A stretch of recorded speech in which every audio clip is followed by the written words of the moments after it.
uh,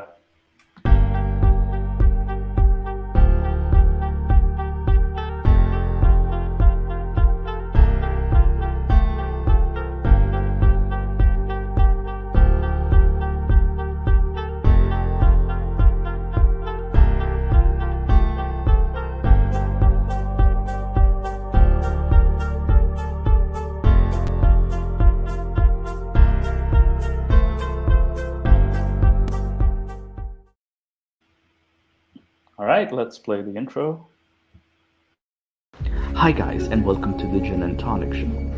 We help Muslims and non-Muslims to handle Islam in the 21st century. My name is Mustafa and this is my co-host in the nick of time. If you wish to talk about Islam, the ideology, you have come to the right place. We cover current Islamic news, Islamic scripture, some crazy comments, and a weekly topic about Islam to examine, critique, and analyze. If this is not enough Islam for you, please drop by our Discord to discuss any further questions about Islam. We condemn any form of discrimination, violence, misogyny, slavery. However, we do embrace free speech and criticism if it's factual and correct. Thank you for stopping by and enjoy the Gin and Tonic Show. Hello, everybody. Welcome to the Gin and Tonic Show. I am joined by Nick Hill, and the Cultured Ginny. Welcome, guys. Hello. Hello, good sir. That's it. Hello, good sir. Like that's your intro, Nick. Well, I gave you a book to teach you on Islamic values, so I was thinking if the sooner I finish, the quicker you can get into the book. Oh my goodness. No. That's a children's book. We might do a midweek review on the children's book. Nick Hill posts me, he sends me via mail a children's book about the 5 pillars. A children's book, ages between 5 to 10. Well, obviously, due to the lack of belief you have becoming a kafir, your brain's obviously shrinking due to the lack of knowledge, and you've been an atheist for quite a while. So I assume your brain's the size of a 5 to 10 You need ilm. تحتاج إلى العلم. Oh no. Yeah, I need some ilm. You are correct, Culture Ginny. I need a lot of ilm in my which is education basically in Arabic. And but definitely learn the knowledge. Yes, and today we're gonna do killing of children, overlapping with child sacrifice, question mark, a big question mark on that. With this topic, it's very broad. I use the definition very broad, so this is the spoiler I'm giving you. It's a very broad definition, and also I'm going more broad with all 3 Abrahamic faiths, which is Judaism, Christianity, and Islam. That is. Yeah. So, and I just want to say, Moose actually wanted to name this episode as child sacrifices, which is quite normal of an apostate like him, following pagan, which is because sacrifice is quite a pagan ritual. So I tried to name it something more Islamic, like killing. Damn it, Nick. Yeah, the killing of babies. Yes, or the children. Killing of babies. Yes. So, and I will give a shout out before we get to it. I will give a shout out to Ginny. The reason I got him on is because he did an amazing video on Carthaginian child sacrifices. That is. So he went into dark history on his channel. Please do check out his channel. Actually, let me send a link to. Let me send a link to what do you call it? Culture Ginny's. Sorry, I'm just going to put it in the chat, actually. Sorry, I should have brought the video child sacrifice. So yeah, oh dear, why is it bringing up the other one? Oh boy, I think YouTube search engine really needs to involve a recognized Culture Ginny. Carthage. Nice. There we go. It was dark history. I don't know why this is not the first video to come up. It's weird.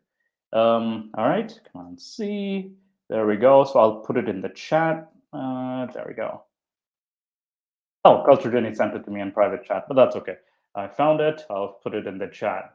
All right, so I'm going to share my screen with my presentation. Share screen. So, wait, Chrome tab. All right, Chrome tab. Here we go. So again, basically, let me just start the slideshow. So slideshow here, is it child sacrifice? Is it killing of children? And I'll use the term Abrahamic mythology in general. And yes, I will be talking about Jewish lore as well. Suck it, Pio. If Pio's here, that is. And he's welcome to join too if he decides to come on.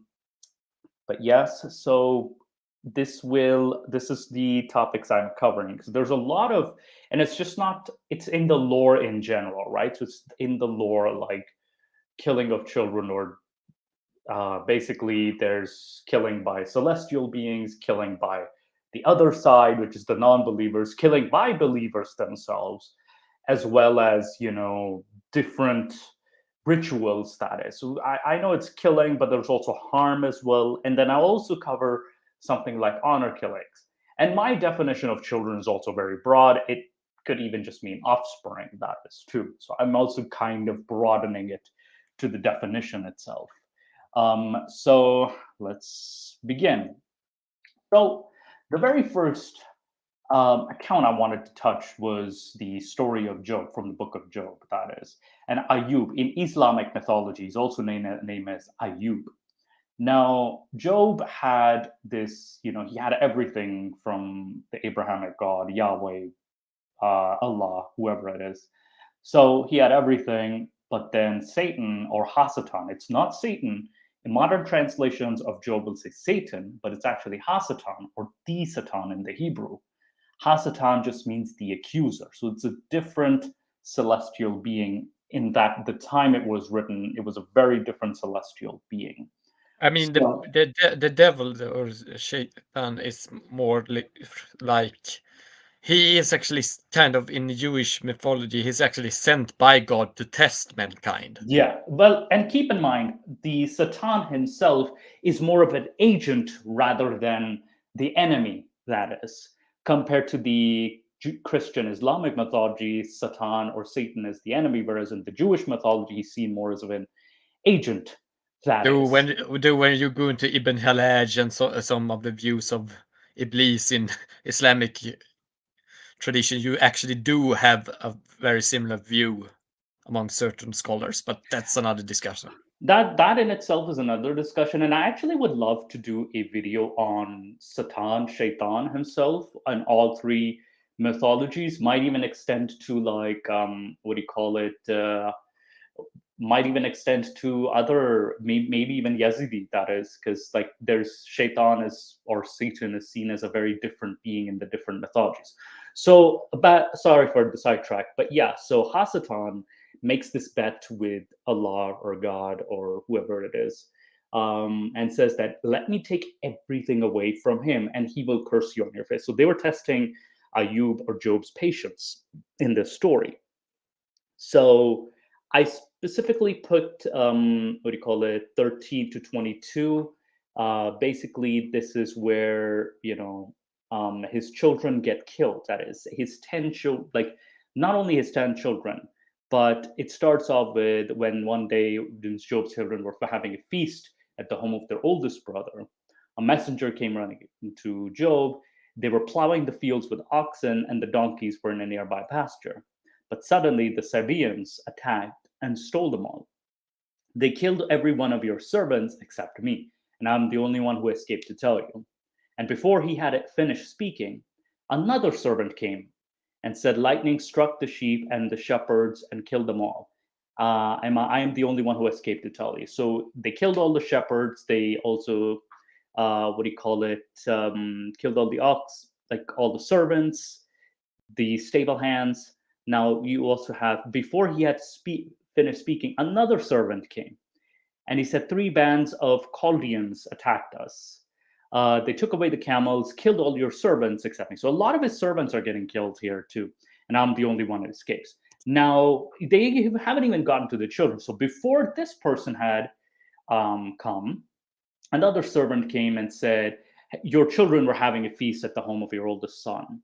And when a storm swept the desert, it blew the house down, killed them all. I'm the only one who escaped to tell you. And when Job got off, he tore his clothes in grief. So this is where the children get killed in the house, that is. He died. They died in a desert storm. This was caused by Hasatan. That is, Hasatan really laid it on him. Out of grief, he shaved his hair, threw his face to the ground. But despite all this, he's like, I was born with nothing. I'll die with nothing. The Lord gave me and now has taken away. May his name be praised. So this is the first round, that is. So he did not sin by blaming God, that is. So this is where, his children are taken away. And they're not replaced, and they're replaced by another set of 10 children, but they are never brought back to life. Like once they're taken, they're just taken. Like no, nothing is given back to Job, that is. So this is true towards the finale, that is. We find out what he gets after. So his patience was tested. Later on, he's also given boils and poison ivy and whatnot. So this story is pretty, we're already off to a dark start. This is one of the earliest, I would say, one of the oldest stories in the New Testament. I'm not sure of the dating because some claim like it's around 500 BCE, some 400 BCE, but I'd have to double check that.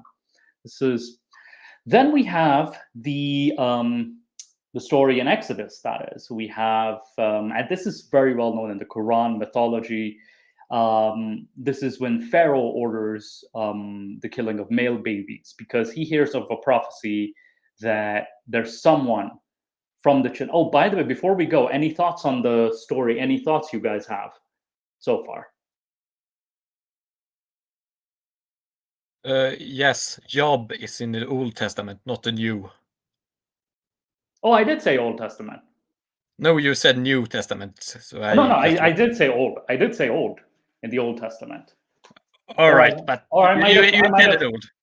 Yeah, I might have like slipped, but yeah, Old Testament. Yes, if I said New Testament, my apologies. But yeah, this is the Old Testament. Yes. So in the Old Testament, we have the story. This is one of the oldest stories of the Old Testament. That is. So I might have mixed up the words.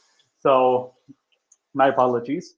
Yeah. So this is now we get to the second story of that, the most well-known. We're starting off with the most well-known stories, and this is, if you're hearing water, just I apologize because I'm also washing my hands and doing this presentation. So so we have Pharaoh ordering the killing of all the Israelite male children, that is, because he hears of a prophecy that one of their kids is going to come, he's going to overthrow his kingdom, he's going to defeat them and free the slaves and blah, blah, blah.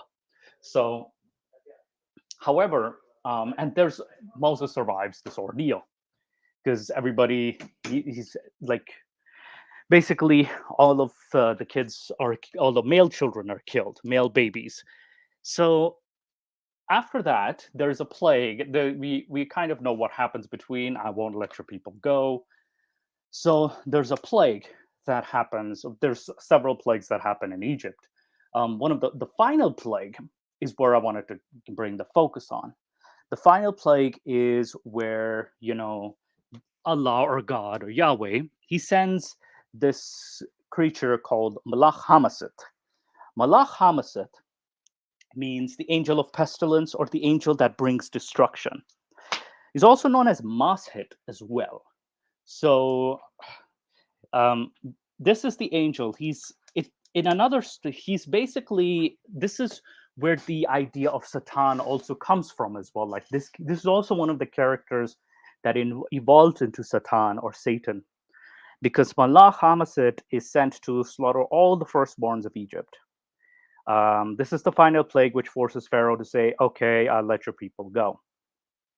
However, this is also the origin of the holiday of Passover, where the angel passes over the houses which were bearing the blood of the lamb or the sheep, over the Israelite houses, that is. So they had to mark the houses because that way Malach Hamaset doesn't kill their children. So this is another example of killing of children, that is, by a celestial being. Then I now found another biblical account. This is from Psalm 31:37. It says here, by the rivers of Babylon. By the way, any questions? Any so far? Anything? Any? I know I'm boring. I apologize.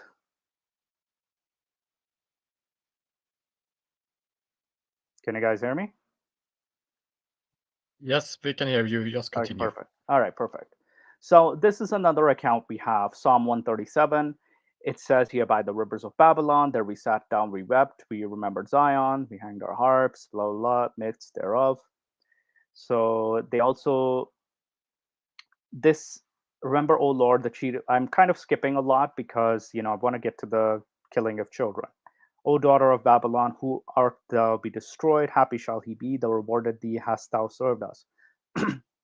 One translation, this verse is a very controversial one, which says, happy shall he be that taketh and dasheth thy little ones against the stones. Now, another translation of this, which I found, is blessed is he who dashes babies against rocks. That's another translation of, this one I took from the King James version, but there was another translation, the I think the international translation, that said that. Then there was another. There's quite a lot actually, but yeah, this is kind of referring to dashing of babies against rocks.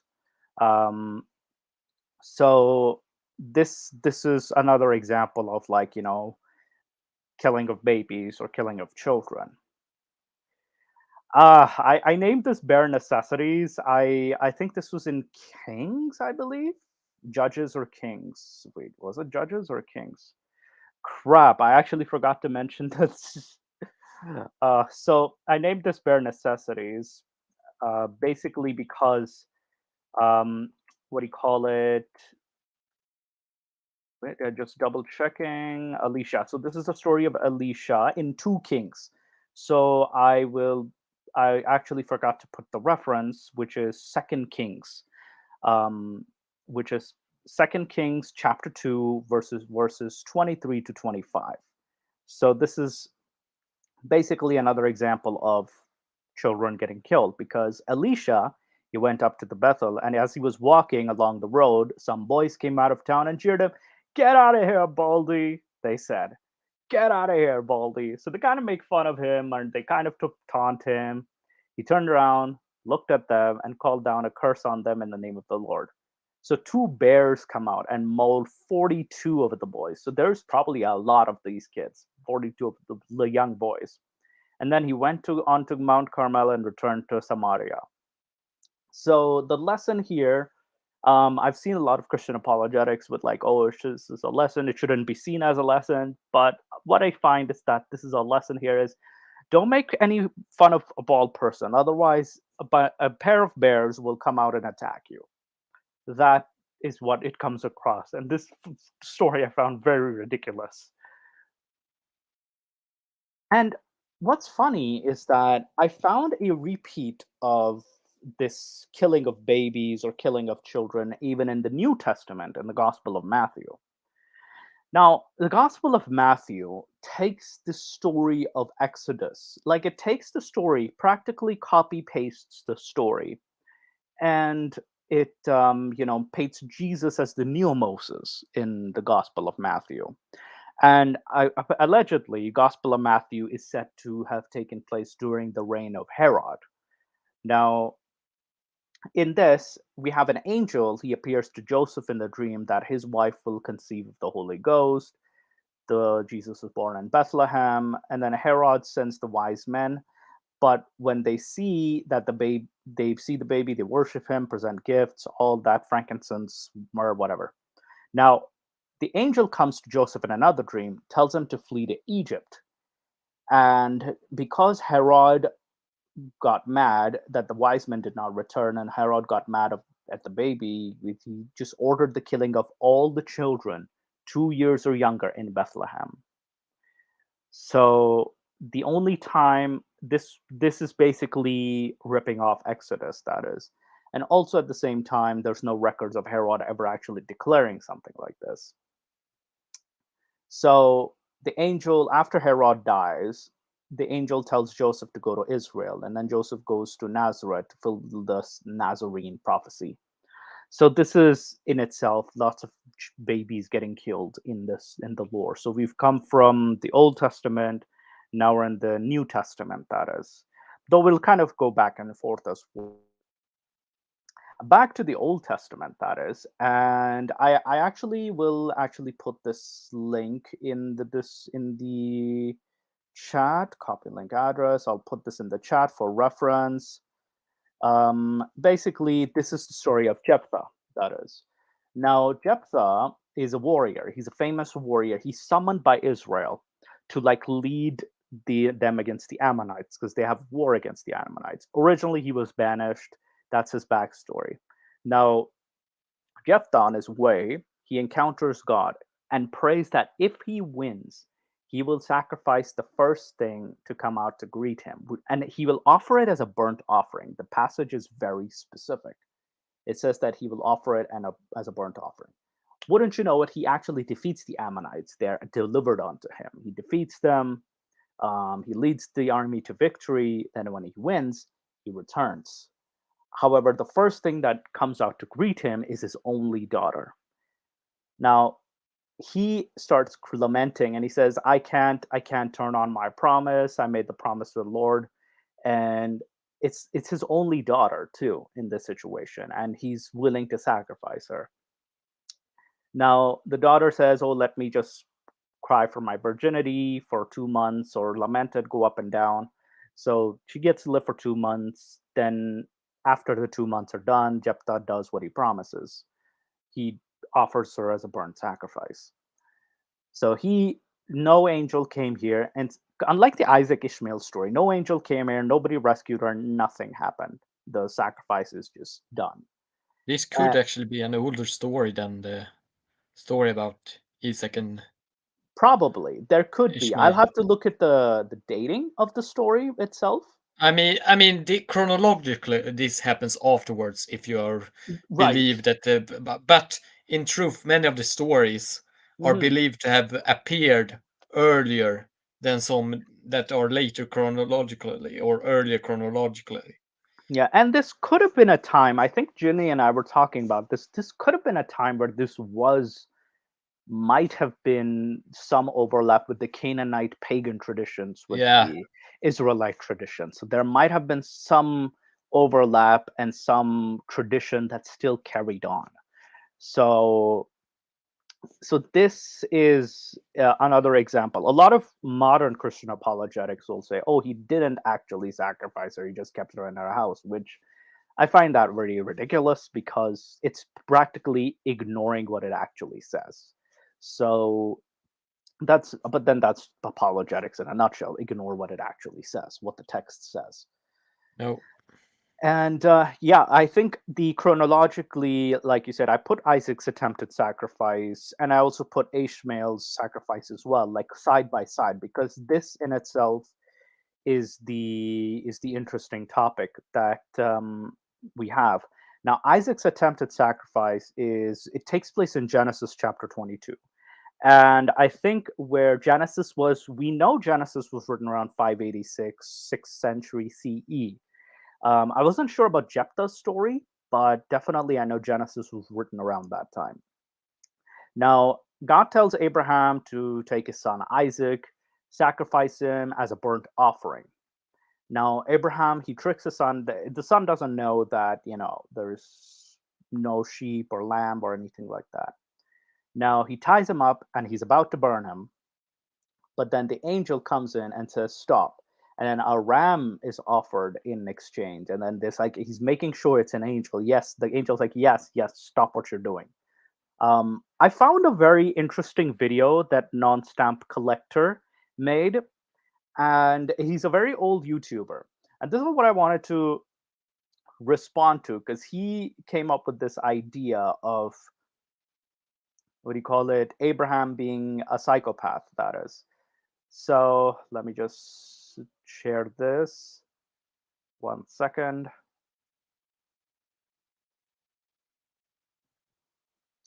Where am I?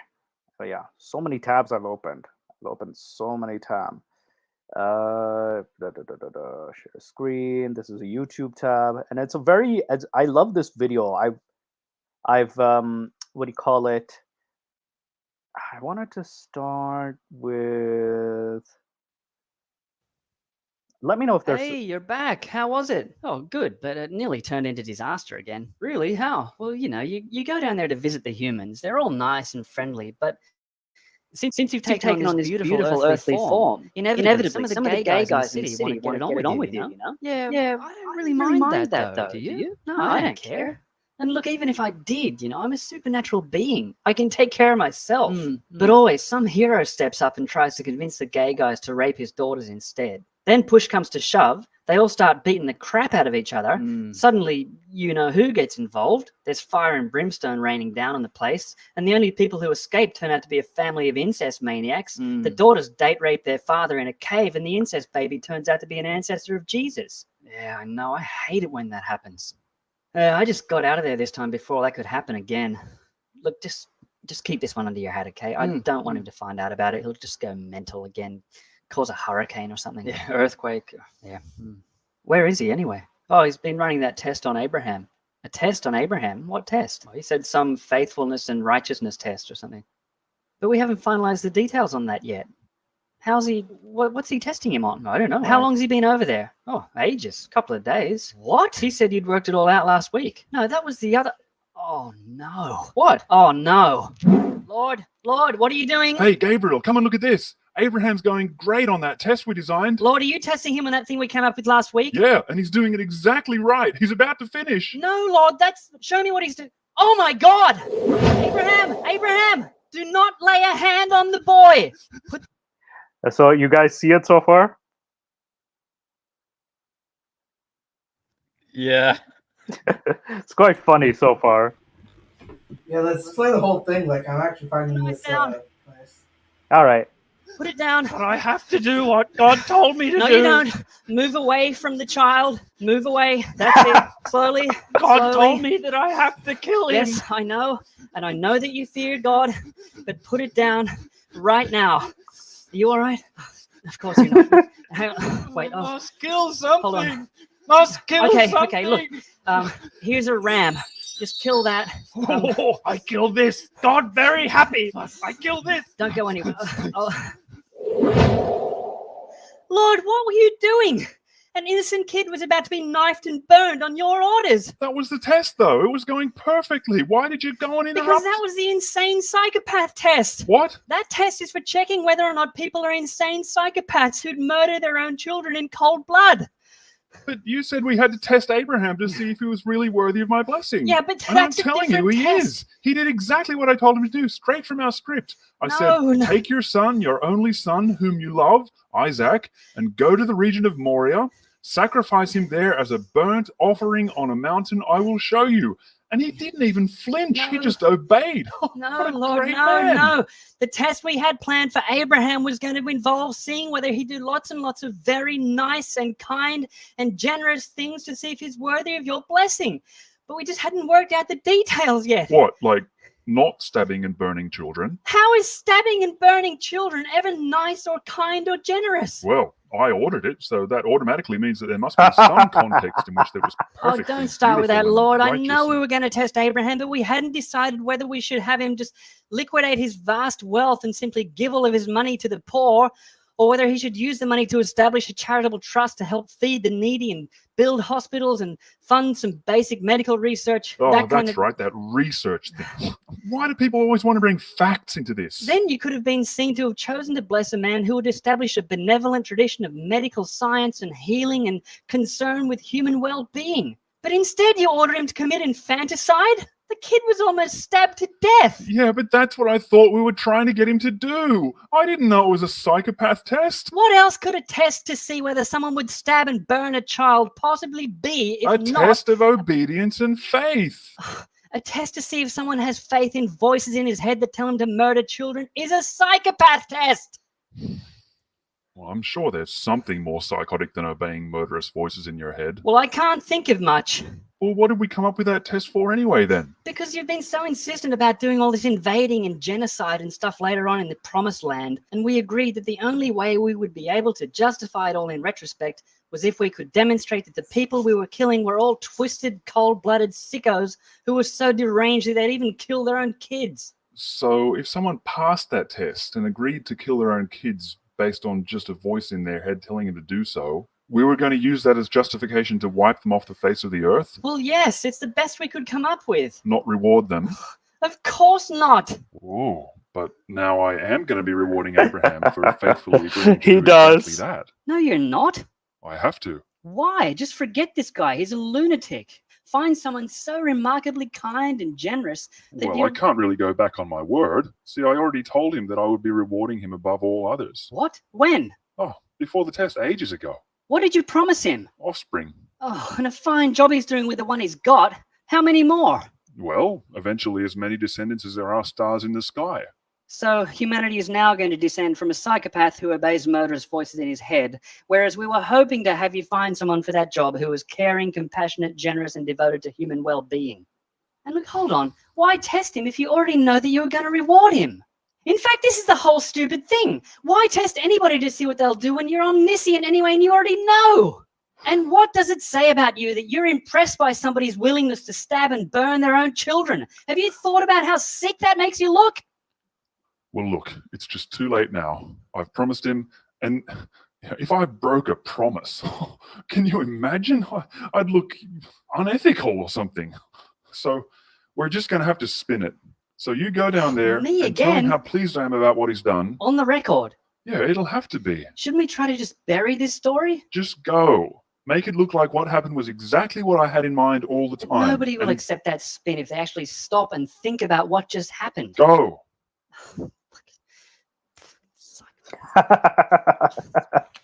Abraham, Yeah. message for you from Lord Yahweh. I swear by myself, declares the Lord, that because you have done this and have not withheld your son, your only son, I will surely bless you and make your descendants as numerous as the stars in the sky and as the sand on the seashore. Your descendants will take possession of the cities of their enemies, and through your offspring, all nations on earth will be blessed because you have obeyed me. Fucking psychopath. I actually, What do you think? yeah, I thought it was kind of entertaining, but what I think is more important to focus upon in this story is that I don't think it was actually psychopathic, the intention behind this story originally. Instead, I actually think this story marks when Judaism, or rather Israelite religion, turned away from human sacrifice into animal sacrifice. That in itself is an explanation that a lot of people have. A lot of scholars do agree with that explanation, that this was the turning point. However, at the same time, it's like the fact that if you actually think about it, it's like, okay, that's kind of psychopathic. If Abraham was actually based off of a real person, I feel for the guy. The guy needed antipsychotics. He probably had schizophrenia, and he probably needed to be put in a psych ward to receive the treatment that a schizophrenia patient would need. Yeah, especially like it's also probably values disconnect. Yeah. Because the Bible has a love of putting the children of various figures into danger in order to prove various virtues. For example, in this case, proving that you should be faithful to God and follow His command. Thus, Abraham is ready to sacrifice his son, but it gets saved in the last moment. You have the story about Abraham and Lot, and how he sacrificed his daughter in order to show sacred hospitality as a virtue. And then you have also the thing with I forgot the third story, but the Bible is full of these old stories about children getting into danger or being sacrificed in order to prove various virtues. Yeah, and it's a very messed up way to like prove a virtue in itself, because by nature I mean, we're kind of you supposed to also have by nature we're supposed to protect our offspring, right? Because they represent our genetics moving yes, forward. That is, so this practice in itself is like very disturbing. Yeah, Um, no, it's like this basically is the equivalent of saying Zach Stacy is an amazing person because he was possessed by the strength of God as he was beating his wife in front of his son, right? yeah. Like it's if you got a mental disorder, it's a mental disorder. You need the treatment for it. But to glorify it saying, "Oh, he's a prophet, he's the greatest of all men," no, he had schizophrenia. He needed help. He had a voice in his head telling him to kill someone. You're in the legal field. How many cases did you read about Oh abusers that geez. said it, Oh right? geez. Oh my goodness. Oh my goodness. There They was. say this exact same shit. They're like, I hear shit. Yeah. I hear voices in my head telling me to beat my wife or something, and they beat Oh their no, wife. there was a voice in someone's head. This is a story from Pakistan actually. Remember the story where a man walks into court and shoots an Ahmadi prophet. And this was not very long ago. This Ahmadi person claimed to be a prophet, shot him in cold blood in front of court, and he was arrested, but he was praised as a hero. His claim was that I saw in my dream that Rasulullah told me to kill this man. That was his defense. And in front of a judge, jury, yeah, like, ilahi. yeah, it's like, what? I'm not going to accept that evidence. Sorry. Like, that's not a good justification. You killed the person. No. Yeah. And the story, back to the Ismails, now in the Islamic uh, perspective, instead of Isaac, it's Ismail. And that's why I included the Ismail story as well, and from chapter 37, verses 101 to 109. So the Quran repeats the story, but instead there's a switch, because I think the Arabs, they kind of see themselves as descended, or of that time, they saw themselves as descendants of Ishmael or Ismail. That's why the a Yes, lot of scholars because probably, it's yeah. actually Talmudic tradition that Hmm. Ismail is the forefather of the Arabs. It even goes back into Jewish tradition. So Yes, that this that, is an old tradition that is known by both sides. yeah, yeah. So there must have And been an also, oral, yeah. funny thing is that not all of the early scholars of Islam agree that it was Ismail that was sacrificed. Al-Tabari says that it still is Ishaq.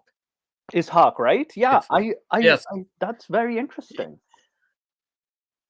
So they don't agree on it either. Hmm. It just became the common view later. But in early Islam there was not agreement upon this. Yeah, and basically it says here, we give news of a forbearing son. I must sacrifice you. He had a dream, I must sacrifice you. But in this story, in this version of the story, the son is more than willing to give his life, right? So they kind of, it's a more improved story, that is. He lays him on the side, and then he hears a voice, oh Abraham, it's, we reward the good doers. They don't mention the ram in the Quranic story, but I think they're asking the audience to fill in the blanks, because I think their oral versions of the story, book versions, were already very well known throughout society, Yeah, throughout the they seventh they century say that they Arabia. give him a mass or a goat. Yes. So because I think the audience of the Quran was Abrahamic monotheists, that is. So I think the Quran was asking them to fill in the blanks. However, if you read it as an outsider, you're like, with a great sacrifice, what are you talking about? So the outsider who would not know the story would be very confused and would, if not familiar. So this is where we get the Eid, that is the Eid al-Adha. That is Eid al-Adha is the Yes. celebration that marks the sacrifice of animals instead. And I actually, in my Islamiyat class, one of my teachers said, "Oh, if the God hadn't sent a ram, we would have been sacrificing children." And I was like very disturbed by that idea, like that idea at that moment when I was, I think, six. No, I was 9, 10 or 11. 10 or 11. And I was like, what? That would be pretty messed up. So, and this is not yeah. I also, if I'm going to chill myself, I also did a video about Eid al-Adha where I mentioned this. Yeah, yeah. It was, and a lot of us actually hear the story growing up. And we also still get kind of traumatized because we do get attached to the goat or the cow or the sheep that's like living with us. Like, hey, a new pet. Next morning it's killed in cold blood, and you're like, oh no. So a lot of us, like, our hearts get hardened eventually. But yeah, um, still good memories. I still see them as good memories, psychotic memories, but good memories. I mean, Well, the food is good. yeah, yeah. I ain't complaining about the food, but I have a friend that usually calls me over to eat during this celebration. yeah. Though to be honest, it's like in the streets get so blood red. It's like, what the fuck is going on? Because it's better to do it at a slaughterhouse because you're doing it in very unhygienic conditions too. So the hygiene was a big issue, and I think you kind of want to, like, especially you still had that smell of blood, like, lingering onto the meat as well. But then again, I kind of find that the case with goat, generally speaking, anything goat meat, kind of the smell lingers on. It could just be goat meat in general, but I also noticed that with beef back then when it was sacrificed in front of you. And oh boy, there's some very terrifying images that you can see. Someone from the West would be very terrified. I kind of got a little more threshold. I can kind of see it, and you know yeah, I admit I might be a psychopath behind this. Anyway, anyway. I don't So actually mind the slaughtering of animals either, so yeah, I might well, also be. It depends on the purpose as well, right? Like if you're doing yeah, it for the sake of eating, then yeah, yeah, yeah, yeah, bring it to use. But if it's for some like sky demon, yeah. you got an issue. Because as a lot of people do end up distributing the meat to the poor, right? So Oh, there's there's also a lot of people who actually end up keeping the meat as well, and which is good. It actually saves you a lot on groceries for a while because the meat stays in the house, so it saves you a lot of money. Because the goat meat itself, it's a lot of meat, and you can kind of freeze it up. Anyway, we sidetracked so much. But yeah, the this is the story of Khidr. He's mentioned as a servant in Surah Al-Qaf, or chapter 18 of the Quran. And this story takes place between chapter 60, chapter 8, in chapter 18, verses 60 to 82. This is just before the Zulqarnain story. So so I only selected a few passages because just to make it relevant. Because if I read it, it will take fucking forever. So they both set out, like Moses and this Khidr guy. They set out forever, and Moses is not supposed to question what Khidr does. And 3 times Moses fails, and this is one of those times where he said he kills a child. They meet a boy. The Khidr just kills him right there. Moses is like, "Have you killed a soul for an other than a soul? Certainly, you've done a thing evil." Like Moses questions this, like, "What the hell?" And Khidr's like, "Did I not say that you will never be able to have patience with me?" And then after, in the finale, Khidr explains that, and as for the boy, his parents were believers, and we feared that he would overburden them by transgression and disbelief. We wanted their Lord to replace him with someone purer than him and more compassionate. Now, the boy's only crime is that he falls in disbelief.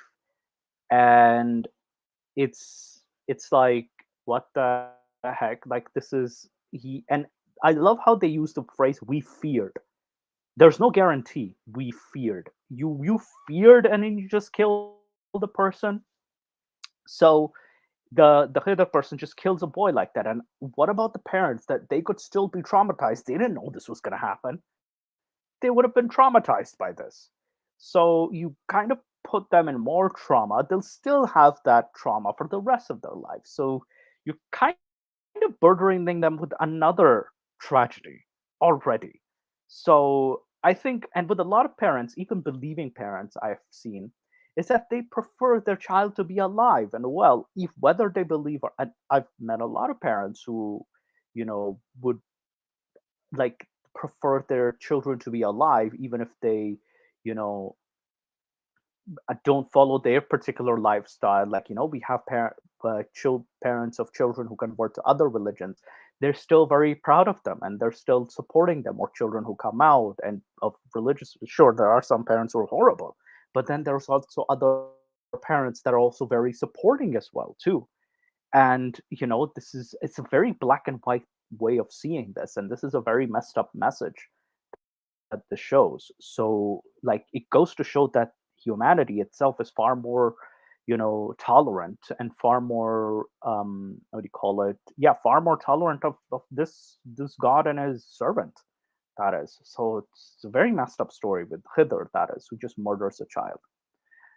Now, we have another interesting story, and this involves another child sacrifice. And I think, what do you call it? This is from Sirah of Ibn Ishaq. And this is also in other Sirahs. I believe, I'm not sure if it's in Ibn Sa'd, but it's in Sirah of Ibn Ishaq for sure. And this is just a summary of the story. This is Muhammad's grandfather, Abdul Muttalib. At this point, he has 10 sons. Muhammad isn't even born at this time. So this is during the time of Jahiliyyah, or pre-Islamic Mecca, pre-Islamic Arabia. So Abdul Muttalib remembered that he made a promise to Allah that he was going to sacrifice one of his children. And so they drew lots from arrows. So arrows had names written on them, and then they drew lots. Abdullah is Muhammad's father, or Muhammad the Prophet's father. And he is the 8th son. He's Abdul Muttalib's favorite son. And it turns out that Abdullah's name is drawn. And Abdul Muttalib was willing to sacrifice him, even though he's upset. He's willing to sacrifice him and offer him to Allah. And at this time, you're like thinking, wait, Allah exists? Yeah. Pre-Islamic Arabia, Allah was part of the pantheon. He was the king of the pantheon. He was on the top. He's the top dog. So he's about to sacrifice Abdullah, but then the Quraysh, the rest of the Quraysh, stop him. They suggest an alternative. They actually are, even, it kind of goes to show they're baffled. Even in the 7th century, this was seen as very messed up. It's like, what are you doing? Like, they stop this practice, which then they suggest the alternative. So they went to a sorceress, and this is a pagan sorceress, that is. Arafah is her name. And she asked, what was the price? Like, what do you have for a Arafah price? is oracle. Oh, okay, that's what It's means not a name. oracle. Yes. So, okay, so the sorcerer's name is oracle, basically. Maybe not. It's not even the name. It's just the description of Probably, her or probably the title, the function. oracle. Yeah, probably the title. So Arafah, or the oracle, she says that she asks, what's the price of a life? And they respond, it's 10 camels.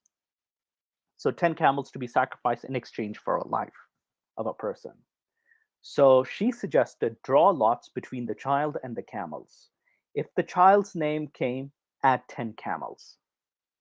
So when Abdullah's name came, when they drew the lots, Abdullah's name kept coming again. And it was the servant who was drawing the lot this time.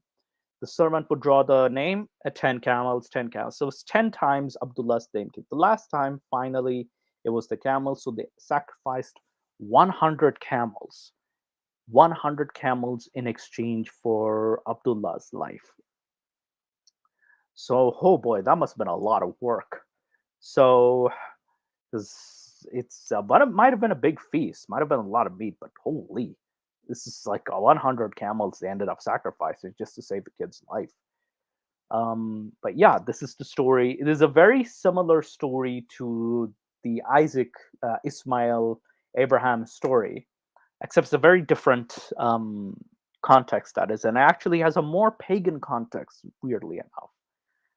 So this is where this is another story which I found very interesting from Sirah of Ibn Sa'd. And now I kind of go, I told you I kind of go back and forth between like the Bible, the Old Testament, New Testament, the Quranic stories, and it's all over the place because there's many examples of killing of children, not necessarily by the believers, but by the other side too.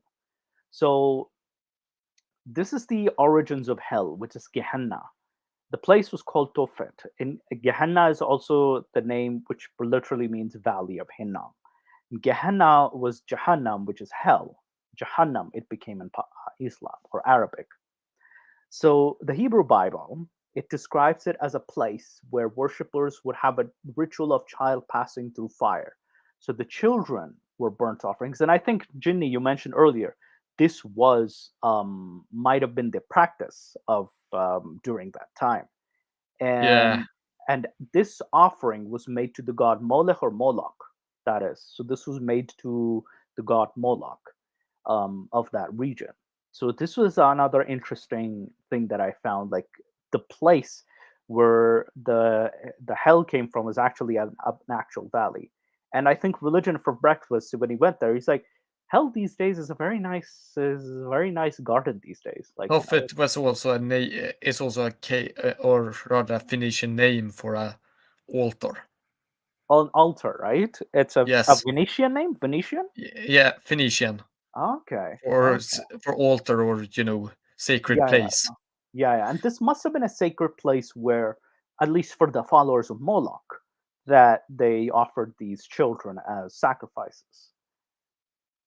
So this is another story I heard as an oral story. So I will mention that this is oral tradition. If you find a source, please let us know. But so far, I've only heard this as oral tradition. And I consider oral tradition just as important because people do these ideas spread fast and people do believe in these ideas. So in this story, we have Muhammad who has a son, Ibrahim bin Muhammad, and he's the son of Maria bin Qibtiyah, or Maria the slave girl, or Maria the Coptic. This is an oral story where he has a choice between either choosing the life of Ibrahim bin Muhammad or he chooses the life of his grandson, who's the son of Fatima, Hussein. So he has to choose like between them. He chose Hussein, and Ibrahim died after. And apparently, Hussein was supposed to fulfill the Karbala prophecy, or either it was to fulfill the Karbala prophecy, which he was supposed to fight this battle, or it was to make his daughter not to make his daughter upset. So it was a personal sacrifice too.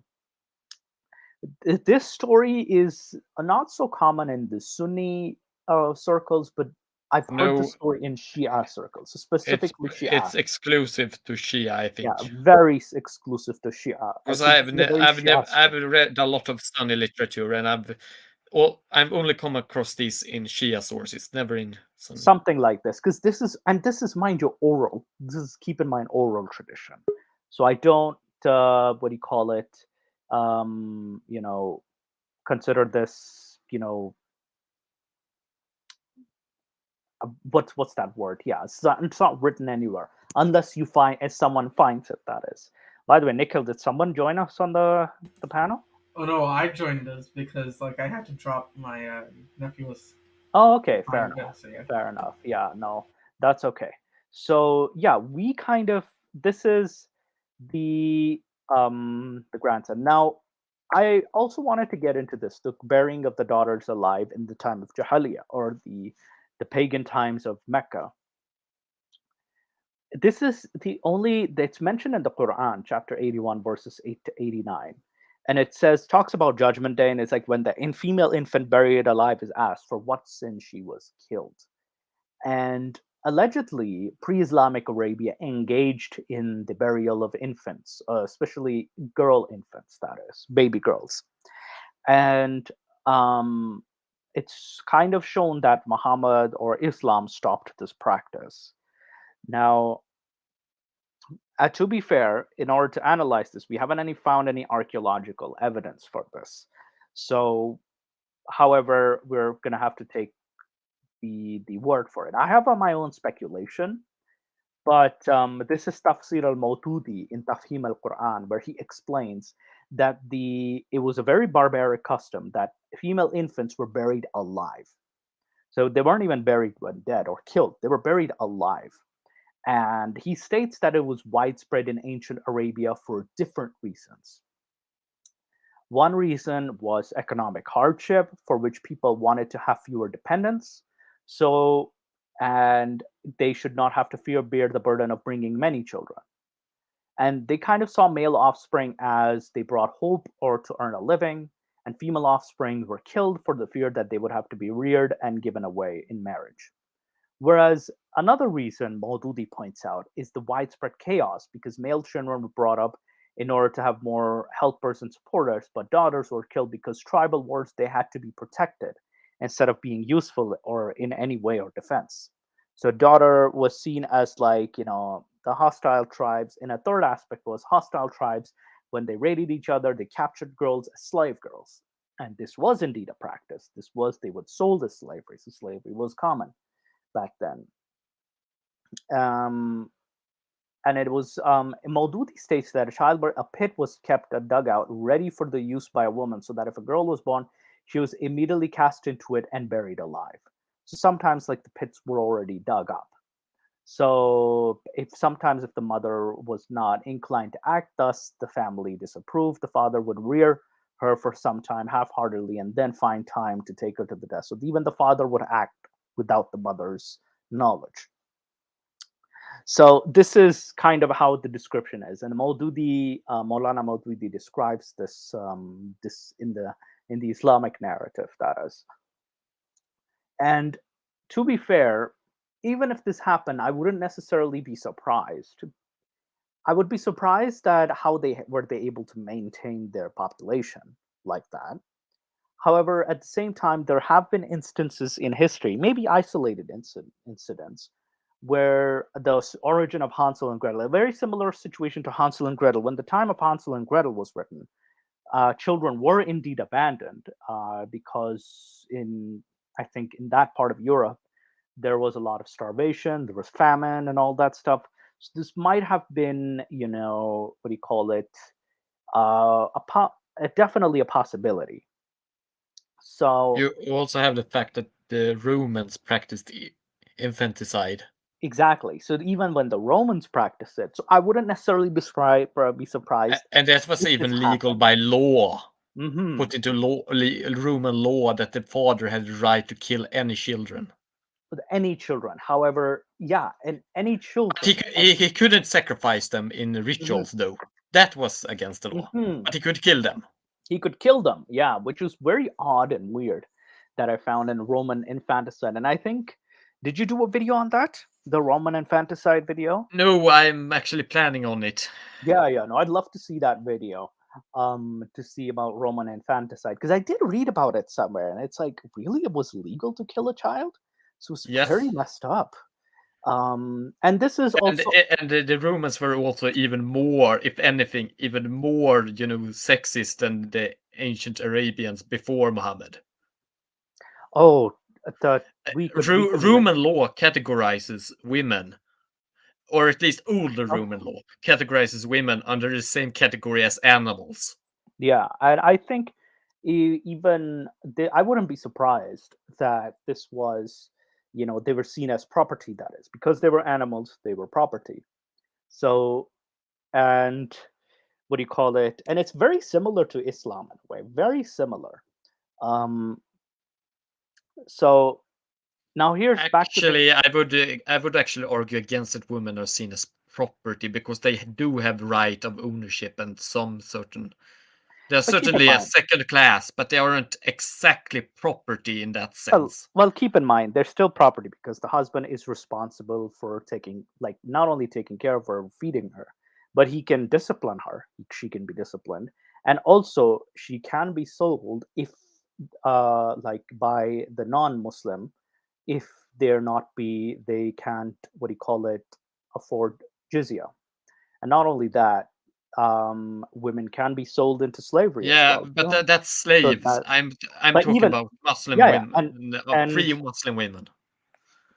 yeah, that's where it kind of like, when you say women, it's like, yeah, we have to see all women. Yeah, And but I mean, and not only that, because what I meant with Roman women was Roman free women. right? Though, however, even Islamic free women, you still had problems because you still had like underage marriages or given to what do you I'm not call it? saying that this is good by modern standards. I'm just saying that. Yeah, they're still seen as lower because children are seen as property as well, and one can even make the argument that they were property in Islam, and one can even what do you call it? Um, sure, I'm still thinking slavery, like women slaves could be inherited as well too from the father.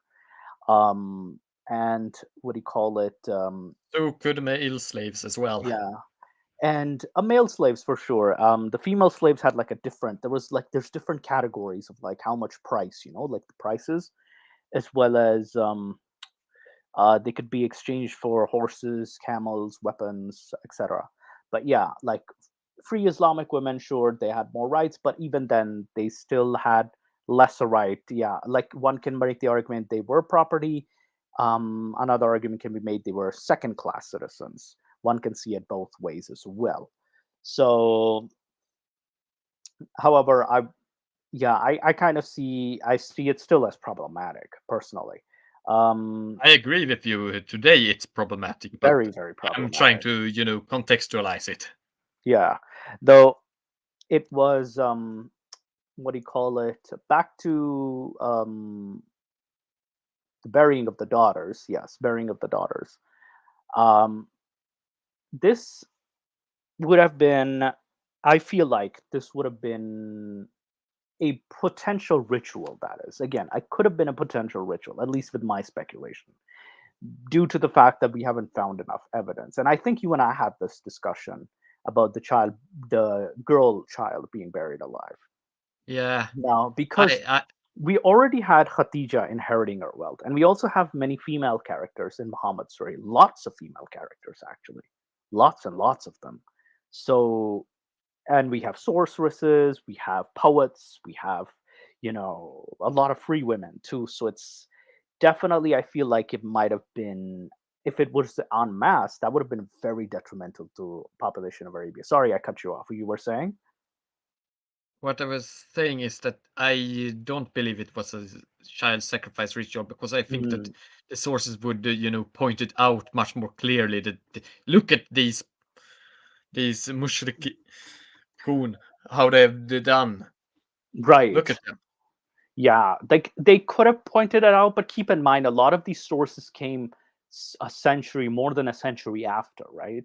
So that in itself, like I feel like they could have missed out some details too, or it could have been like a forgotten practice, Or they or could have wanted to keep it hush hush for some yeah, reason. yeah. There could be, because keep in mind Hisham, Ibn Hisham did edit a lot of things out of Ibn Ishaq's biography, and even Ibn Ishaq is a century, more than a century later. Yeah. So a lot of things were indeed edited out. Um, so there could have been a possibility that there either it was a hush hush too as well, because they might have wanted to, like, kind of keep this as hush hush, or it could have been a sacrifice, it could have not. It's speculation. We can at best do is speculate, because hopefully we are able to find more evidence in the future, but as for now, we don't have much evidence. No, So to I any actually looked into this Mhm. quickly before this show because I Yeah. didn't have much time into some of the older studies into Semitic religion and Hmm. sacrifice, because it's a thing that there hasn't, with the exception of Carthage, there hasn't actually been a lot of studies of this recently. Many Yeah. things goes back to the 80s or the 70s. And I have seen this tendency with either historians, either they don't approach the subject or they kind of easily dismiss it.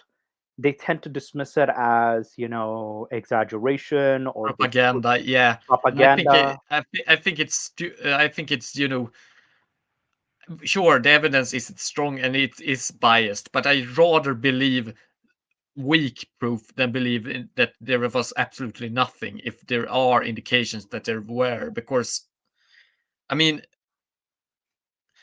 the thing is that often when we know certain of these practices, especially when there are several accounts of it Hmm. from different civilizations.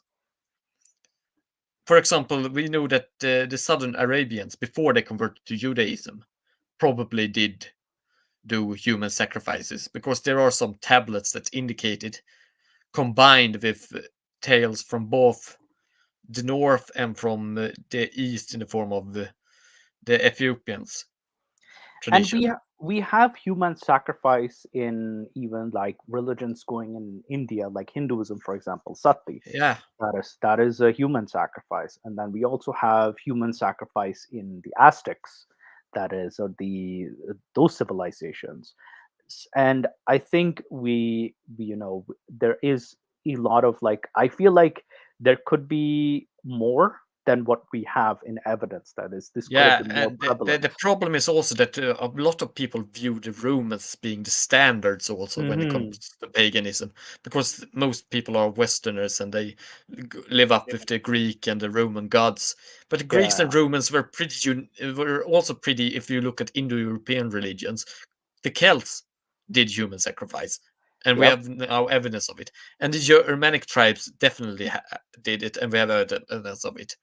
The Romans and the Greeks not doing it were the more exceptions to the rule. And even then, like, I wouldn't be surprised if it still happened, because in Rome or Greece, or because of the fact that, there's, what do you call it? We don't have a lot of yeah, Yeah, I thought of Sparta, for example. Remember Sparta, yeah, where they Sparta. threw away the boys who were weak, that is. And I found that this was indeed a practice where if they found like some defect, the children were abandoned into the wilderness. And there was some sort of sacrifice once, at least I know, in Roman history, but that was a very early example. Yeah. And these And these traditions do have like an overlap effect on the Israel, Judaic, and even Arabian region, that is. So it does have that overlap. So one shouldn't be surprised.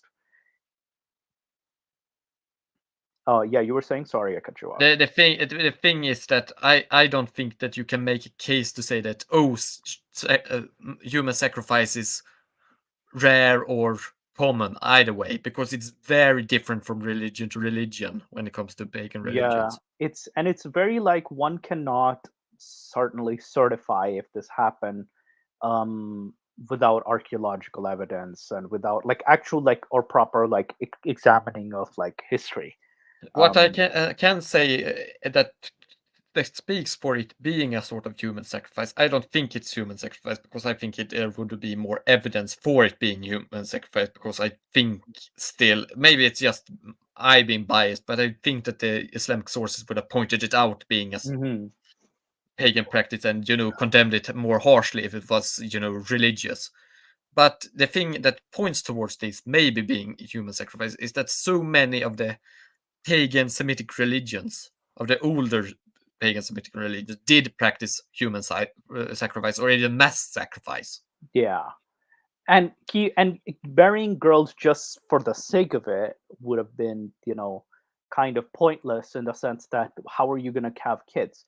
But Maududi, on the other hand, he does have a point where he says that the female offspring were killed for fear of being, kidnapped as slave status, or being raided as slave status. So he does have a point in that, Maududi. So I'll give him that.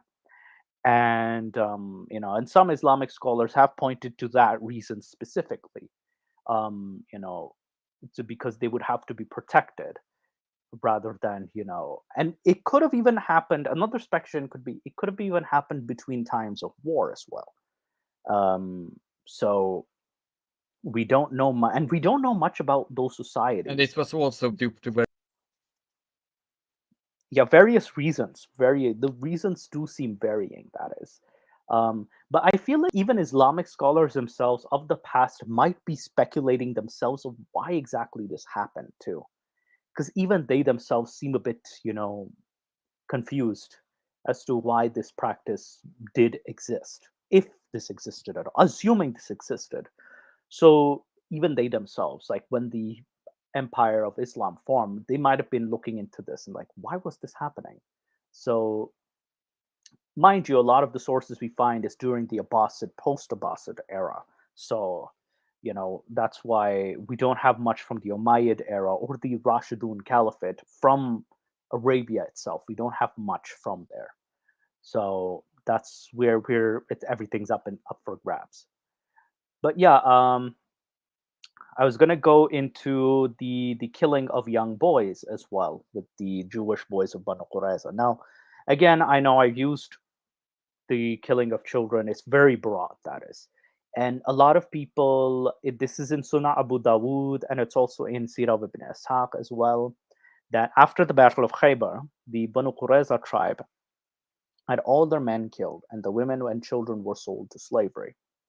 Um, Now, the boys, what qualified as a man to be executed, according to Muhammad and his leadership, is that the boys who had just started growing pubic hair were to be beheaded as well. And this is stated in Sunnah Abu Dawood 4404, and they actually pull down on pants and see who how they examined, like if they had begun to grow pubic hair, those who were not killed, like I was amongst those who had not grown hair. So these boys, because even boys as young as I would say 9 or 8 start growing pubic hair as well at times, because there's cases of precocious puberty. You hit puberty very early. You start like I've so these boys could have been as young as 8 or 9, and they were beheaded. So one can imagine, like, or even 10, 12, these are children, boys who are getting beheaded. So this is another example of killing of children, that is. Then we hit the story of Hussein and his baby from the Battle of Karbala. I'll actually share this link to the description, to the chat as well. So it's from a Shia website, and this is a Shia story, that is, from the Battle of Karbala, that is. And Ali Asghar, or the baby, was the baby of Hussein bin Ali, or the great grandson, one of the great grandsons of Muhammad. And Ali Asghar, because Asghar literally means Ali the younger, because he had an elder son called Ali Akbar. However, yeah, in this situation, Ali Asghar was only 6 months old, and Ali Akbar was like in his 20s or 18 or 19 or something like that. And when they were engaged in Qurbabul or Karbala, around the year 680 or 61 Hijri, Hussein, he had his youngest son. Like, he wanted to display him not fighting for political reasons. He only had his family and his companions. And, he laid the baby on the ground and stepped back because at the edge of the Euphrates, and their troops, he tried to appeal to them that, this baby is thirsty and, we just need to have a sip of water. So Omar ibn Saad, one of the commanders, shouted there was a trap, but even the soldiers themselves were very, very confused between themselves. Like, should they allow the baby? Should they not allow the baby? So Hormala, one of the commanders or one of the soldiers, he shot the baby with an arrow. Like, he shot the baby in the neck with an arrow, and that killed Ali Asghar. Yeah. And this is a very famous story in Karbala. That is one of the nights of the 10 Muharram nights is dedicated to the baby as well, even to this day. Now, in Tabari's or Ibn Mikhnaf's account, the story goes very different. And I read Ibn Mikhnaf and Tabari's translation. Tabari references Ibn Mikhnaf. Ibn Mikhnaf was one of the earliest Kufan authors or Kufan historians to write down the Battle of Karbala. And Ibn Mikhnaf and Tabari state that the baby had just been born. and he was already in Hussein's arms. Like he didn't intend to bring the baby in the middle of the battle. Like he was just reading the adhan as tradition. But then an arrow was shot in an ambush, and the baby just happened to get killed in that ambush or in that attack. So this was an unforeseen tragedy. That's how Tabari and Ibn Makhnaf put this as. And not only that, they even state that the baby's name was Abdullah bin Hussein. It wasn't Ali or Ali Asghar.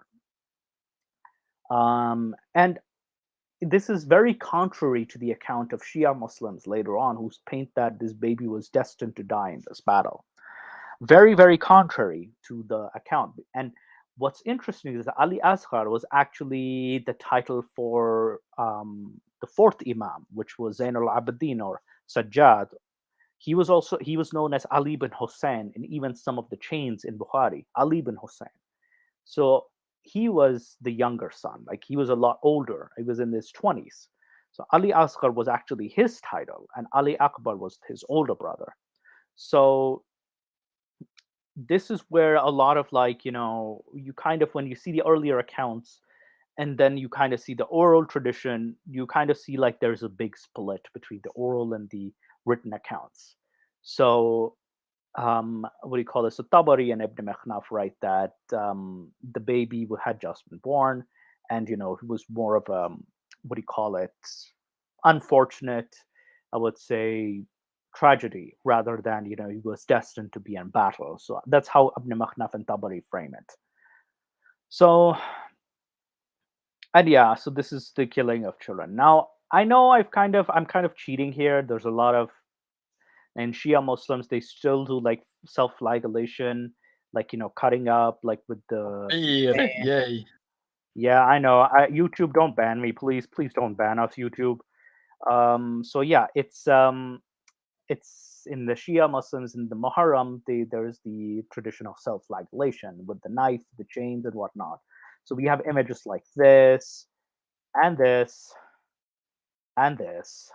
And yeah, so this is where it's not exactly killing of children, but it's still harming them. You're making them. Oh, the worst thing is, and I will not do it because I don't want to get problems, is that they would probably have more problems with me saying takbir.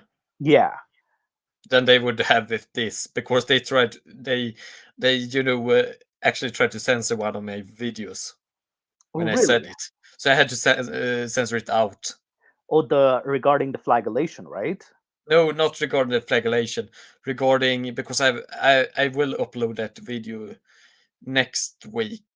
Yeah. Not this, but when I tried to do my video about Eid al-Adha, and I would say that they were going to show takbir before, and I said it, and then I got reported said that you're not posting terrorist sympathetic content, are you? Oh yeah. Even though we're just stating facts, we can't I mean, certain Muslims actually do have a point when things turn into real Islamophobia, because this is just ridiculous. Because in one, and it's also ineffective because you have the people. I don't know that guy, but there was this guy that was talking about killing, the kafar and the likes, and one of these Dawa dudes. And then you have things like this, and you can't even say just pretty harmless things. Yeah, it's very confusing with the censorship. That is, it's very confusing because what can we actually discuss? And what do you call it? This is why I can't show them images for too long. Like I don't want to get banned. It's ridiculous, honestly. And I think the Masked Arab, when he did the ISIS videos, they are censored, but you have to say, do you agree to this content? And yes, because it has a lot of disturbing content, and because he's mentioning, even though he's only stating the facts about ISIS, and yeah, sure, some Muslims do have a point of Islamophobia, but I don't like that term Islamophobia. I would say more anti-Muslim bigotry, because Islamophobia has just become the catch-all term for Yeah. shutting down critics. That is. That and racist. Yeah. So that's why I prefer that term. But anyway, we go to the last thing. Actually, no, there's a few more things. Wow. Honor killings, that is. And this is from the Reliance of the Traveler, which was the classic manual of Islamic law. It's referencing Ahmad ibn Niqab al-Misri, one of the scholars. So he talks about retaliation killing, which is a retaliation to murder, that is. And it can be taken against anyone who kills a human being, purely intentional and without writing. So the intentional, like if someone intentionally commits murder, you can retaliate. So this is the retaliation law. What's interesting is that this retaliation, honestly, purely missing it. Don't write. So the following are not subject to retaliation. This is qisas. I think Yeah, this is qisas. qisas. This is qisas, yes. But qisas actually does have a lot of retaliatory rules associated with it. So I do think that this gives kind of a wrong picture, because qisas is usually in a context where it is allowed. It's allowed that you should first get permission to actually do qisas. So it's not just like you can go. You could be it's called exonerated in English. It's not when you're getting free after having done a crime because now keep in mind with qisas the fact that you're killing a man for a man, woman for a woman, slave for a slave. So it's like you're killing innocent civilians in exchange of innocent civilians. You're not exactly punishing the murderer per se. So it's a very barbaric practice that even existed pre-Islamic times, and it just continued. And what's funny is that the following are not subject to retaliation that he points out. Like a child or an insane person, a Muslim for killing a non-Muslim. So non-Muslims cannot have any form of justice, and a Jewish or a Christian person who's cannot be subject to retaliation because they're subjects.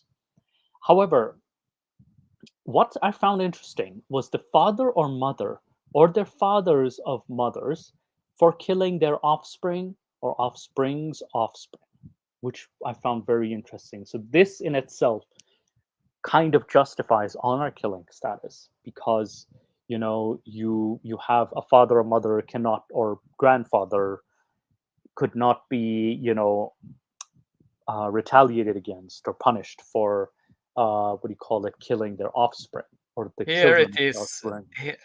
Here it is. This was what I wanted to talk about, where I think that this might actually be better than you presented as. Because I remember when I went through qisas in the Risala of Shafi'i and some other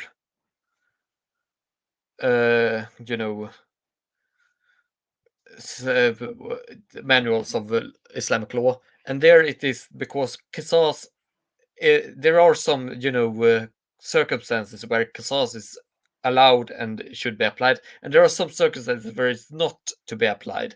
And child murder is something that has to be punished a little more stricter than otherwise. However, what if a parent is doing it to an offspring?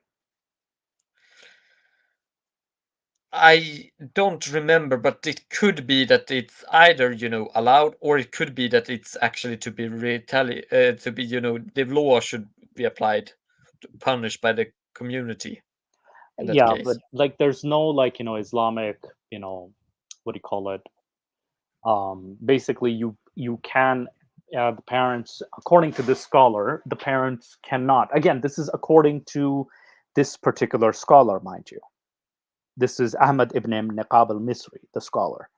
So this is not necessarily, not all scholars agree to this. So I specified earlier, Ibn Niqab al-Misri is the one who's stating this. So he kind of puts this idea that the father or mother should not face any retaliation for killing their offspring. So, and I think in the Quran specifically, qisas has man for a man, slave for a slave, woman for a woman, kind of, which in itself is like very eye for an eye kind of revenge. That is, it's very eye for an eye in the Quran, which I forgot to mention the verse. But anyway, we should do that in the future video. I would also want to look if it's defined as usra or because there are differences here that where you stand as a familial unit, as a legal entity. So it's like a tribe, basically, like a tribe Yeah, of another but tribe. Yeah, qisas is only between families. like So tribes, when between tribes. yeah, not tribes, because tribes is even larger. You have Quraysh, which is kind of a tribe, but an Usra is even smaller. It's a family unit within the tribe. Interesting. So I think so I'm guessing now where's the Quranic verse actually? There's no qisas in the Quran, no qisas, Quran. It's kind of bring. Yeah, it's very. Where is the qisas in the Quran? Because I know it was in Surah Al-Baqarah 2178. Okay, Quran. Let me just pull it up. Actually, 2178. 2178, and I'll show it on the screen. I'll show a few translations just to be safe. 1 second. Stop sharing this, and I'll share this share screen. There we go. Share. All right. So in the corpus, this talks about legal retribution. Prescribe for you the legal retribution for the matter of the murdered, the free man for the free man, the slave for a slave, and the female for the female. But whoever is pardoned for it from his brother anything, then follows up it with suitable payment, which is blood money, that is concession from your Lord and mercy. Then whoever is transgresses after that, then for that is punishment is painful. Yeah, and this goes back to the aila or the dependent family, where they decide if they want to be repaid in blood money or if they the want to woman take. if they want to take revenge, yeah. So this Yes. is so there's basically it's still quite barbaric because you're only killing innocent civilians here. You're not exactly punishing the murderer. That is No, because you don't stand as an individual in this kind of law. You stand as a member of a family. yeah, which itself, which I find is like very like this is why it's very barbaric. And a god like this, a god should have known better. That is, a god would have known better and actually say, no, let's separate the tribe, let's actually punish the individual. So this god should have actually known better. And I'm thinking Nick probably slipped out. Let me just share the screen again for the presentation that I had. I'm not justifying this. I'm just trying to give context. I know you're trying to give context, but like a god would have known something like this is it's like tribe, family, but it's like this just shows that this is man-made law from this time and not godly. And this is where I actually found something very funny. We'll bring it to Drew from Genetically Modified Skeptic. I found the story just yesterday, actually. Like, atheists eat babies, that is the myth. And, it's so funny that this myth is actually more common with, what do you call it, in Christianity. But apparently, I did not know this was a thing in like amongst Muslims too. We've all heard the atheists eat babies joke. Sorry. If you're a vegan and atheist, what do you? Whoops. Let me just stop sharing. I'm trying to open the video. Stop screen. Let me just try to open. How can I pause this? All right. Let me just share the screen.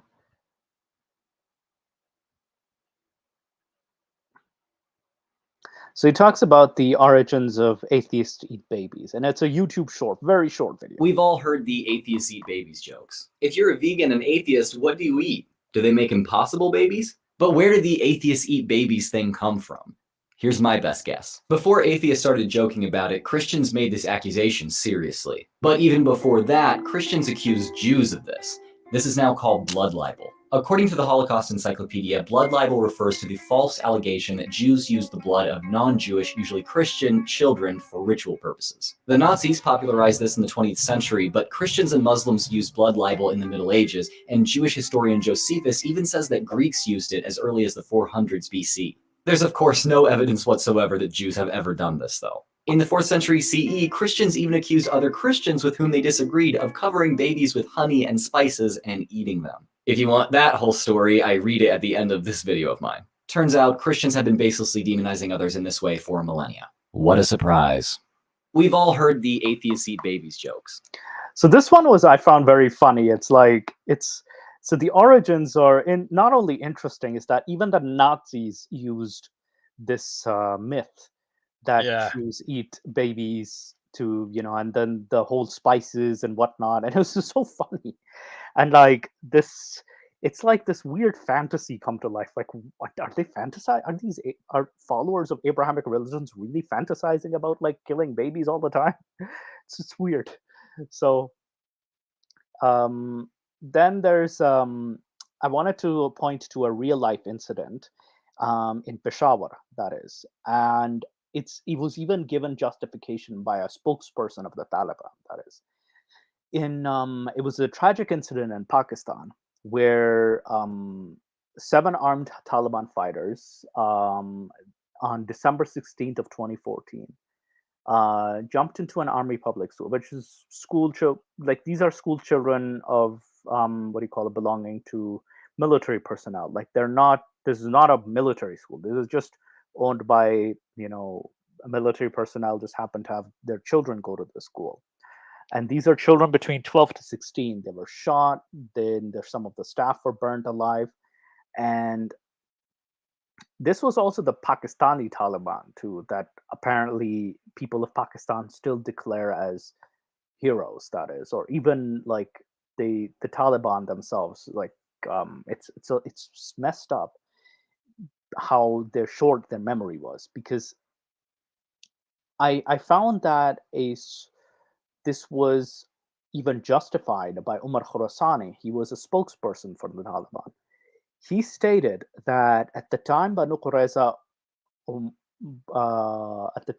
Qurayza massacre, Muhammad ordered only those children to be killed who have pubic hairs appeared. So he used that story to justify the actions of the Taliban in an interview, that is. So this is where it gets very messed up. So this was, is very messed up, and it was one of the worst strategies of Pakistan. And it's surprising that the Pakistani public were singing praises of the Taliban, even though the organization of the Taliban was responsible for killing children, like massacring children. So yeah, there we have it. That's my thing, and I think one thing I will just mention is that in one of the book Tarikh al-Maghrib, or Muluk al-Maghrib, is that one of the video I will be posting tomorrow is about a woman that actually did kill children, and they actually, and this is during the 16th century, and they actually react with this and says that this is barbaric. In the is this from the Islamic world or the Christian world? Oh, it's the from Islamic the yes. Okay. Yes. During the 16th century, so yeah. Interesting. This is a very interesting story. So they actually did find it barbaric, and this is something that I think is actually pretty important to point out, that just because the Taliban acts like this mustn't necessarily mean that it always has been like this. And not only that, like even the Islamic societies of the medieval times were, so one can say, oh, it was normal at that time. It's like, no, like even people in the 16th century saw this as pretty barbaric. And it's like, kind of throws out the what do you call it, that argument out of the window where, oh, it's okay during that time, it was moral during that time, blah blah You blah. also have the fact that Muhammad said, there is this hadith about Ali reprimanding someone for having set fire on someone or something. At the same time, Ali did he set fire to some atheists, Oh, it but was atheists, yeah, not children. Yeah. So Ibn Abbas insults him by saying that you should have not burned them. Instead, you should have executed them by throwing them off the wall or stoned them or something like that. And I think because the fire itself was seen as Yeah, a sacred. punishment of hell, that is, it's God's punishment, not yours to do. So Ibn Abbas, that's where he disagreed with it. However, he wasn't necessarily against killing them. That is, No, atheists. that was not I meant, but I meant that still burning people alive is not something that is considered Yeah. clean. And not only that, this was also done to homosexuals as well. So this was done, another hadith had the same context in Shia hadith, that is, where he's kind of reprimanded, well, not reprimanded, but like, there are some homosexuals being burnt alive as well. And then Ali gives the choice of either you are burnt, you're thrown from the top, or I hit you as hard with the sword, and it takes whatever it takes, and it's just one strike. So because in the medieval times or during those times, um, beheading actually sometimes took more than one strike. Beheading wasn't as clean as many portray it to be.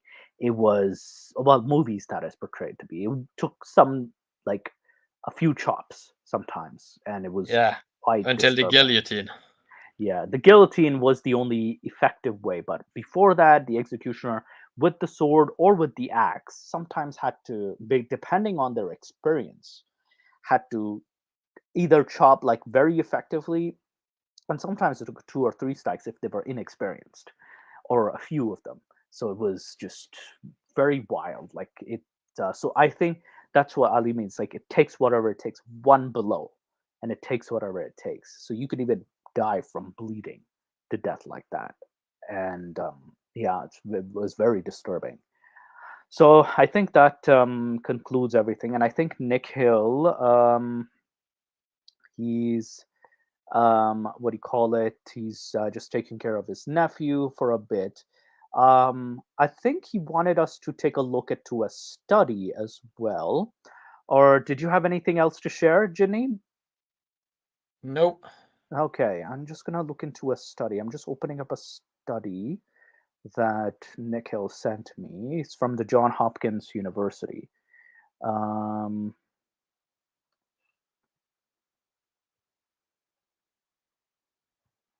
me just share this share screen.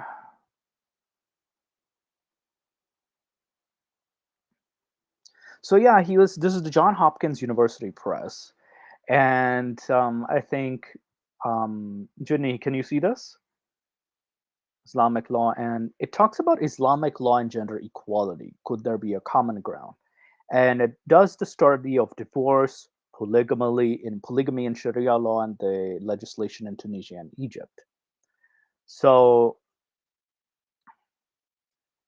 This sounds like a apology. I feel like it sounds like apologetics because introduction, it says what are the Sharia and sources, polygamy and Sharia, men's right to divorce, women's right to, and I'm thinking it's also like trying to like reconcile Egyptian and Tunisian law to Sharia, that is. So this is going to be interesting to look into. BA she received. So she received a BA in the Cairo University and London School of Advanced Studies. Okay. Least to address. I'm not reading all of it, but I'll definitely send you guys the. She asked the question, could there be a common ground? It's a large debate between Western Muslim scholars. Yeah. Certain areas are perceived to be incompatible with universal standards. Certain areas, I would say a lot of areas, not certain. I 'Cause- also get this feeling of, dread when I read this, because this kind of study that that is discussed here kind of feels like it's intentionalized. It yeah, is not actually a study, but rather like an argumentative piece. Because mhm, that's something that I've very grown a strong dislike of with regards to many humanities studies, is that they kind of tend to become, prescriptive rather than descriptive. yeah, and if it's one of the, I've even found studies where they, especially apologetical studies, that is, that they're not humanities, but they talk about camel urine, that is, and it's like the fact that the Oh, study starts with a conclusion gives me a very bad sign. Like a lot of these studies I've seen is like it kind of starts with a hints at a conclusion already. Um, so she says here, by reviewing women's status in contemporary Muslims, one could argue women are suppressed and treated as inferior, although women's rights in non-Muslim are not too lethal. Oh no, this is just whataboutery. This is just whataboutery. Of rights to Muslim societies, rights in Muslims, it is that is primarily done in the name of Islam. Okay, this is correct. Like it's done in the name of Islam. These communities claim that certain discrimination congruent with Sharia law and that their personal status for laws are based on. By doing so, Muslims they give sacred justification for any discrimination or inequality that which is true. Is true so far. So far, so good. Although 1 billion Muslims around the world share some common values, beliefs, and these variations have been given the rise of different Islams and different interpretations and different practices. Yeah, you can make that argument. Religion provides society an ethical, moral guidelines, but is up to the no. Oh man, I really hate this description already.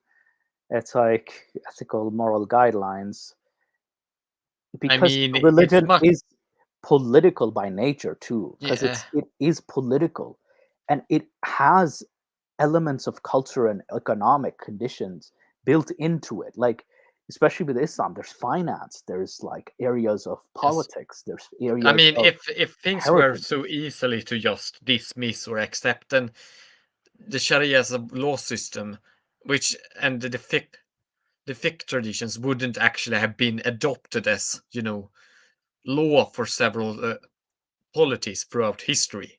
And it's for centuries many of these laws were accepted, that is. Yeah, I actually think that this is actually kind of this attitude of saying that, oh, Sharia can be whatever, or the fiqh traditions are whatever, or that it's it's actually it's looking down on a rather long judicial tradition. Sure, I don't I don't like want us to employ Roman law in its original form today. But I can still have a certain respect for Roman law, and I can also have a certain respect for the fiqh traditions. And it was one of those and definitely one can actually not dismiss it as, oh, it was a cultural time. Like I don't like when people, especially modern day, are kind of dismissing it, and it's like this did exist, this is a part of our history, we can't just dismiss it. it No, it's and it this held value for such a long time, and especially the five main schools that we have the Hanafi, Hanbali, Shafi, Maliki, as well as the Jafri school from Shia, have had such a long legal oh history. yes, we are on Discord. Yeah. So, oh yeah, yeah, we're on Discord, Ben Joseph. Yes, yes. So yeah, I'm just gonna go back to this. So okay, let's move forward with the article itself. Anyone discussing has to take Islamic Sharia into consideration that show that either Islam does or does not give women rights. This clears the Quran. Oh no, it's not. It's not clear in the Quran. No, it's not. Because here's the problem. There's already lower inheritance in the Quran, chapter 4, verses 7 to 11. Here, And we also have domestic violence as well. That also is Drabhunna. yes, exactly. So we have actual beating. So these two things already, one can actually just bring these two things up and just so when they make the claim, so yeah, I feel like, and men are also seen as protectors of women. So men and women do have different Yes. statuses in the Quran. The Quran is very explicit about that. Yes. So men are the protectors, and it what do you call it it puts more responsibility on the men. Sure, you can make a better apologetics by saying I would make a better argument as an Islamic apologist saying, oh, it puts men on the more responsibility. That would have been a better argument. It's not just saying like, oh, they have equal religious duties, rewards, punishments. Yeah. There's what do you call it, such as legal penal codes regarding honor crimes. Sorry if I'm skipping a few things, because there's a lot of repetition. Not only does the Quran make no mention of such crimes, well, again, of course, you have a however, the crime of qisas can be used, as a lot of scholars have used qisas as justification, as well as the story of Khidr. That is the story of Khidr, because the child is not shown as a boy or a girl, and that in itself has been used as justification for honor crimes, the story of Khidr. So one can even make that argument from the story of Khidr. So it does mention something like this. However, you have a point. It doesn't explicitly say honor crime, for sure. It doesn't explicitly say that. The honor crime gets more explicit with scholarly works. That is more. Even the hadith seem a bit more vague on that, because you start, when you look into, like I mentioned earlier, when the scholars come in, then is when it's more specific. I didn't say that it's on a crime, but I did actually say that qisas wouldn't apply to internal issues in a family, because there are still laws that deal with that as well within the fiqh traditions. So it's not so it the father or of the family can't just kill children willy-nilly. He's No, not of granted course. that right. Yeah, though, however, he is like not subject to retaliation. That is, so there is that legal protection that he No, has. He's because not subject to it. retaliation is between families. Yeah, and This is not that to say that it's allowed to kill your yeah, family. Retaliation is between yeah. families, killing Though, between families, not within families. but keep in mind, when the scholar mentioned that, like, a grandfather even killing the children, or the children, it kind of shows that, like, then it kind of gets difficult, like, how do you define a family, right? Like, are you defining direct family members, extended family members? Then it gets very confusing in that aspect. It goes within an aila, a Yeah, dependent family unit. yeah. That's what the legal unit they usually use, at least in the Shafi tradition. Oh, in the Shafi tradition, but I'm guessing Maliki, and I'm not sure about Maliki or Hanbali or Hanafi tradition, to be honest. So might have to look into that. Hanbali has the same traditional aila as the And Shafi. as the Shafi, right? Yes. And the Hanafis they give less right to to that unit, and rather focus on a smaller entity. But that's Hmm.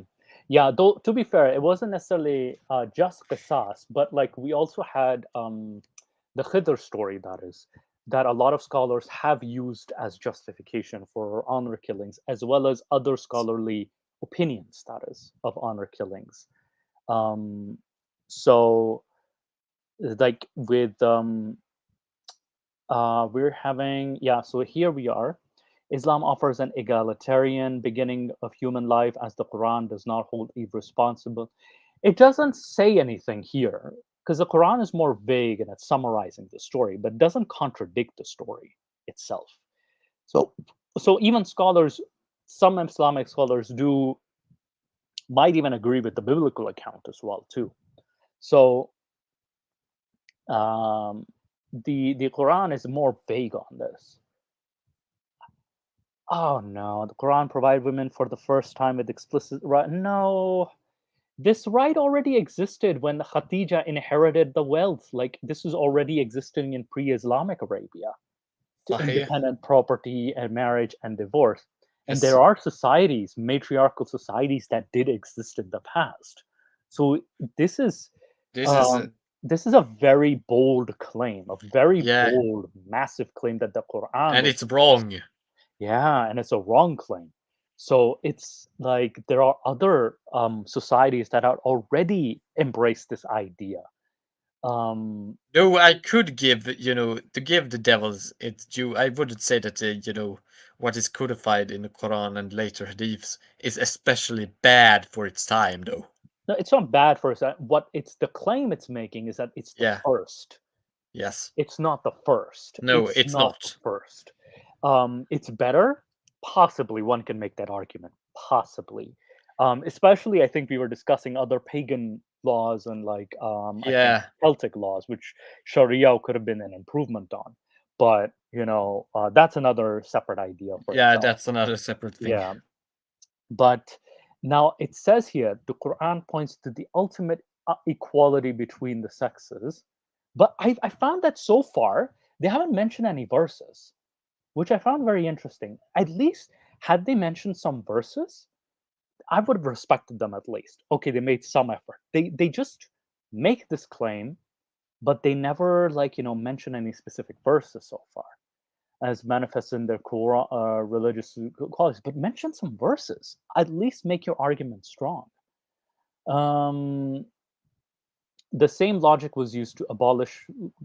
No, the Quran never abolishes slavery. No, slavery was never abolished. Heck, even in the This Islamic is world. this is so this is so this is just straight up propaganda or Yeah, this is lying. a straight up lie because But it was never a gradual process. It was freeing slaves, and the slave had to be a Muslim slave, a believing slave. But a non-believing slave, you didn't have to free them. You didn't have to free a non-believing slave. no, Heck, and even that, like even a slave's conversion was not enough to buy his freedom. nope. And it in the Islamic world specifically, slavery, and then there was neo-slavery that existed after slavery was banned in not only the United States and Britain and some other countries when they started banning slavery. It still continued in many parts of the world in the 20th century. So, and one can even make the argument that the kafila system or kafala system is a form of slavery that still exists to this day and neo-slavery. So we haven't exactly gotten rid of it. And there were I think the Human Rights Watch did report instances of slavery even in the 21st century um, in parts of the world, that is. And a lot of them were found in the Islamic world.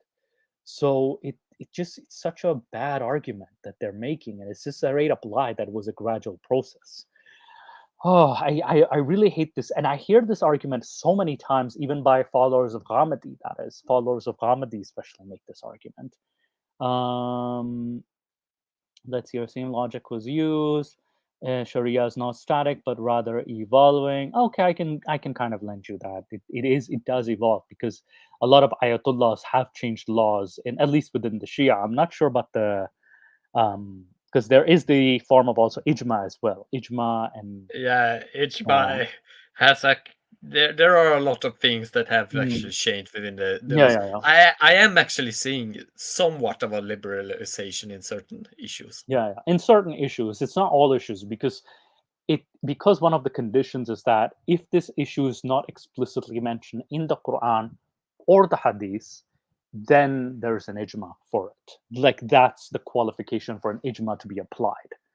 Um, so that's where one would have to wrestle with the Quranic and Hadith On the other, the Shafi'i precedents. tradition actually has Ijma upon the Isnads rather than a Right. standardized set. Really, really. Yes, Okay. That's very interesting because I feel like because with The Shafi tradition could be called the tradition of ijma, right, because they have ijma.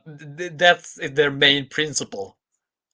and I've seen this in Jafari Shia as well as even Ismaili Shia as well, that have kind of sort of not exactly ijma, because they don't use that term ijma. In Shia, they use the term akal, that is, or your reasoning. Yeah, But so they use ijma is reasoning. consensus. Akal Ijma is is more consensus. Yeah, is more reasoning. like qiyas Yeah, in yeah, the Hanafi tradition. because like the Shia don't have the concept of ijma, but they have more like on akal, or like logical reasoning. That is, let's use logical reasoning to what do you call it, go forth. But I think we're nearing the 2 hour mark. That was the Mu'tazila Yeah, principle of yeah, judgment. yeah. We're reaching the 2 hour mark. I know they were going to go to the qiyas. So Nick, we will look into the study more next week. So we have more content for that. But thank you, Ginny, for joining us. Thank you, Nick, once again. It has been a And pleasure. it's been a pleasure. I'm not going to be on Discord, but I think Nick might be on Discord. You guys can go on Discord. Ginny, you can join Discord, but because I have to head somewhere, No I problem. will see you guys. I'll just stop the screen right here. But thank you, Ginny, for joining me, even challenging me, even playing the devil's advocate. Not necessarily playing, but being the devil's advocate. That is, I'd rather, if what do you call it? One can also make arguments for and against, and it was such a pleasure to look into this. Yeah, but of course, that's the problem with many of the modern day humanities students. You saw this almost Yeah, this apologetics, because they haven't had someone that is on the other side say, yeah, but have you considered this or considered that? Because exactly. They haven't been that's the challenged.